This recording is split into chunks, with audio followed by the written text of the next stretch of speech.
শেষ হইয়াও যেন হইল না শেষ। বাংলাদেশের সবচেয়ে অবহেলিত মসজিদের জন্য হয় 10টি টাকা দিন, অন্যথা ভিডিওটা শেয়ার করে দিন। আপনার একটি শেয়ারে এই মসজিদটি পূর্ণাঙ্গ একটি মসজিদ হতে পারে। এই মসজিদের জন্য যে অনুদান দরকার আমরা এখনো সম্পূর্ণ অনুদান পাইনি, আর অল্প কিছু অনুদান হলে আমরা এই মসজিদের কাজ শুরু করতে পারবো। সুতরাং সবাই সাহায্যের হাত বাড়িয়ে দিন, অন্যথা ভিডিওটা শেয়ার করে দিন।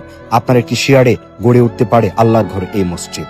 যখন মসজিদ অথবা মাদ্রাসা নির্মাণ কাজে অথবা এতিমখানার নির্মাণ কাজের ভিডিও দেওয়া হয় যে এখানে একটা এতিমখানা তৈরি হবে, এখানে একটা মাদ্রাসা তৈরি হবে, এখানে একটা মসজিদ তৈরি হবে, তো আপনারা যে যা পারেন সাহায্য করেন। এখন অনেক মানুষ আসে যে সাহায্য করতে পারে না, সওয়াবের অংশীদার হইতে পারে না, কিন্তু আপনারা যে সাহায্য করতে পারতেছেন না অথবা আপনি অনেক দূরে আছেন, আপনার দ্বারা সম্ভব হচ্ছে না, আপনি চাইলে কিন্তু ভিডিওটা সম্পূর্ণ দেখতে পারবেন এবং ভিডিওটার মধ্যে একটা লাইক কমেন্ট করবেন, ভিডিওটা শেয়ার করবেন।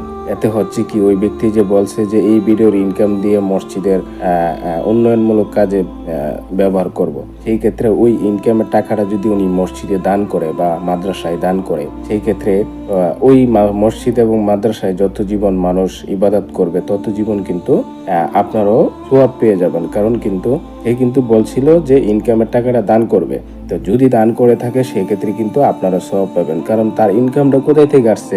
আপনারা যে ভিডিওটা দেখছেন, দেখার ফলে তো ইনকামটা আসছে। আপনারা যখন লাইক শেয়ার করছেন তখনই তো তার ইনকামটা আসছে। যদি দান করে থাকে সেক্ষেত্রে আমি মনে করি যিনি দান করছে সেও সওয়াব পাবে এবং যারা ভিডিওটা দেখছে এবং শেয়ার করছে তারাও সওয়াব পাবে। এরকম সওয়াবের কাজে অংশীদার হবেন। সবসময় ভালো কাজে থাকবেন, ইনশাআল্লাহ আল্লাহ তাআলা আপনার মঙ্গল করবে।